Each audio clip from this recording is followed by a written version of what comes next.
ఓం సాయిరామ్. షిరిడిలో ఒకప్పుడు లక్ష్మమ్మ అనే ఒక యువతి ఉండేది.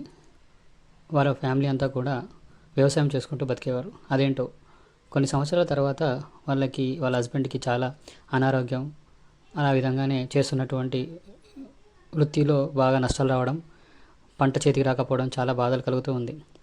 ఆమె చాలా బాబా ఫోటో ముందు కూర్చొని బాగా బాధపడుతూ ఏడుస్తూ ఉండేది. ఏం చేయాలని అర్థం కాకపోయేది.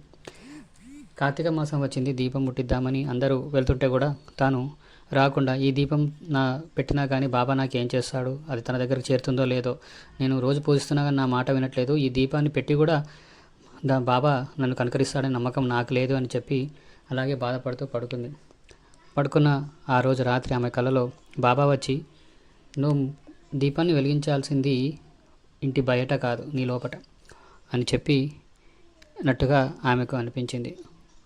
ఏదో ఒకేసారి ఆశ్చర్యచకితులై తను లేచి, ఇదంతా ఏదో విచిత్రంగా ఉందని చెప్పి అదే రోజు తెల్లారి లేచి ఒక దీపం ఇంటి ముందట పెట్టి, ఇంకో దీపం బాబా దగ్గర పెట్టి దండం పెట్టుకొని, నేనేమన్నా నీ పరంగా ఏదైనా తప్పుగా మాట్లాడినట్టయితే నన్ను క్షమించు బాబా అని చెప్పి నమస్కరించి తన పనిలో నిమగ్నమైంది. అదేంటో తెలియదు, 2-3 రోజులలో తన యొక్క భర్త యొక్క ఆరోగ్యం బాగుపడింది.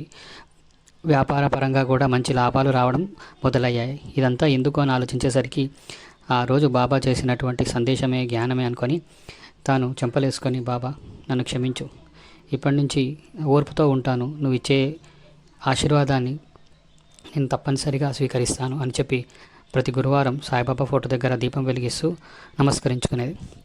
ఇది సాయిబాబా యొక్క లీల. ఓర్పు, సహనం ఉంచండి, బాబా దగ్గర దీపాన్ని వెలిగించండి. ప్రతి గురువారం ఇది చేయండి, మీ యొక్క కర్మలన్నీ ఫలిస్తాయి. ఓం సాయిరామ్, ఓం సాయిరామ్, ఓం సాయిరామ్.